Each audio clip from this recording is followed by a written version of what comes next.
Welcome to the Marketing God Podcast, where we provide insights and knowledge to assist you in reaching and engaging with more people. Together, as we apply marketing insights to your good work, we hope to help more people know you, turn to you, and ultimately become loyal to God. This is week number 3, and the week's topic is brand, a strategic overview. Today, our focus is consistency versus compromise, and works with truth number 32 in the book Marketing God. Here is your marketing strategist, author, and guide on this journey, Donna A. Heckler. Hello, friends. Our topic for today is consistency versus compromise. And this comes from Truth 32 in the book Marketing God, and the title of that truth in the book is Consistency Builds, Compromise Destroys. You know, intuitively, I think many people realize that consistency is helpful and that compromise can be destructive. But putting that into practice is such a different thing, isn't it? Let's start with the Bible verse that we use in the book. In the book, we use the Bible verse from Mark 12, verses 30 to 31. And it reads like this: "And you shall love the Lord your God with all your heart, and with all your soul, and with all your mind, and with all your strength. The second is this: you shall love your neighbor as yourself." You know what's beautiful about this verse is it's really simple, right? It's really clear what we need to do. Yet, we work hard each and every day to love our neighbor as ourselves. It becomes so easy to compromise, doesn't it? Somebody cuts you off in traffic and you're not too happy with them. Or somebody was mean to a spouse or a child and you're not happy again. And all of a sudden you realize you weren't loving others quite as much as maybe you should. And that's the point of using this verse, is it seems simple. It seems simple to love your neighbor as yourself, but in reality it's so difficult. And that's true with consistency in our brands as well. Consistency is really hard. Being consistent in not only the colors and the font and the look and the feel, but the messaging and what you say, it's hard to be consistent. It's so easy to compromise, to give in a little bit here, oftentimes just to keep the peace. I don't want to argue with that person anymore about the color choice, so I'll just let it slide. In marketing, when we start letting things slide, that takes you down a slippery slope. The color tweak here, the font change there, before long, if that keeps happening, things look different. And those that you're trying to talk to, that you're trying to connect with, they may not recognize you. They may not realize that it's coming from you. So in order to be consistent, you need to actually start with guidelines. The brand promise that you've been working on through all of this, it sets the overall direction. All the creative and communication flows from that. For your parish or for your ministry, it's really helpful to develop creative guidelines, messaging guidelines, online and social media guidelines. And these are guidelines that everybody must adhere to.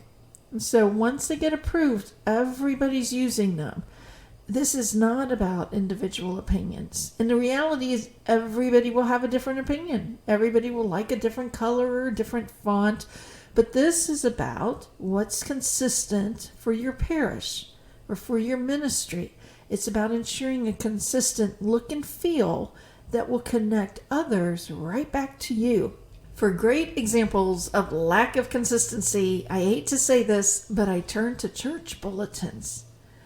I mean, I know what is happening, right? Everybody who works at the parish, they're working so hard. They have all these programs. They're trying to make that program jump off the sheet of the paper and come alive and reach the many people they're trying to reach. But yikes, some of those bulletins, it's hard to figure out what's what, isn't it? The reason is that everybody's doing their own thing. There's a little bit of a font change, or maybe there's a different color used. And so all of a sudden, it becomes not connected. It's hard to understand what you're really looking at. In the corporate world, we still have people who wanted to do their own thing, trust me. But the brand people often served as quote-unquote brand police. and nothing could be done unless the brand team had approved it. And the reason for that was to keep the entire organization on track. Compromise can be so easy, but keeping the peace is really important for many people, and that's where the guidelines come in.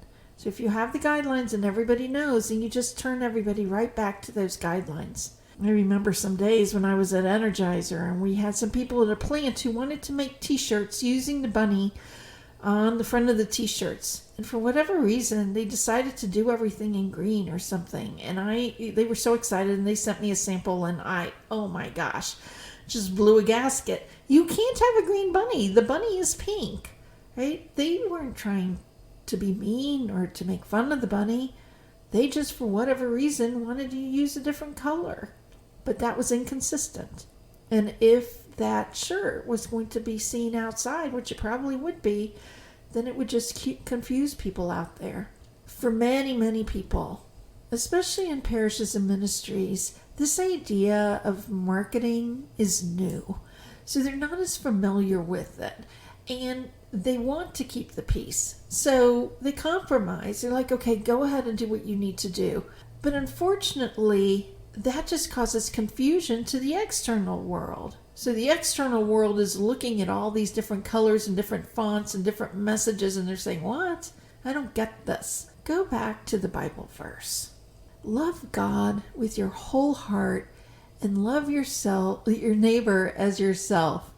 Easy to say. Well, maybe not easy to say for me, but easy to say, but so hard to do. God does not give us room to compromise. He wants us to consistently love Him and love our neighbors. We need our organizations to be consistent as well. When we're consistent, they're going to know who you are as a parish. They're going to know who you are as a ministry. And they're going to turn to you because you don't compromise. Ask yourself as you consider this podcast, is your organization consistent in its creative, its messaging, its communication? Why or why not?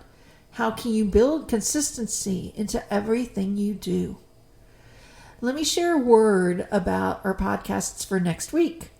Next week's podcasts, we're going to begin to delve into some details about managing your brand. This week we've been more on the strategy side of things. Next week we're going to be more into the management of it. So we're going to talk about topics such as your name, associations with the brand, the role of endorsements, things of that nature. We look forward to seeing you next week, friends. Thank you for being here. We are so glad you listened in today. Look for the worksheet for today's topic in the podcast link. We invite you to join the Marketing God Facebook group, where we share additional tools, insights, and ideas with each other. Are you looking for even more insights? You can purchase the acclaimed book, Marketing God, online at your favorite Catholic bookstore or for larger quantities through the publisher OSV.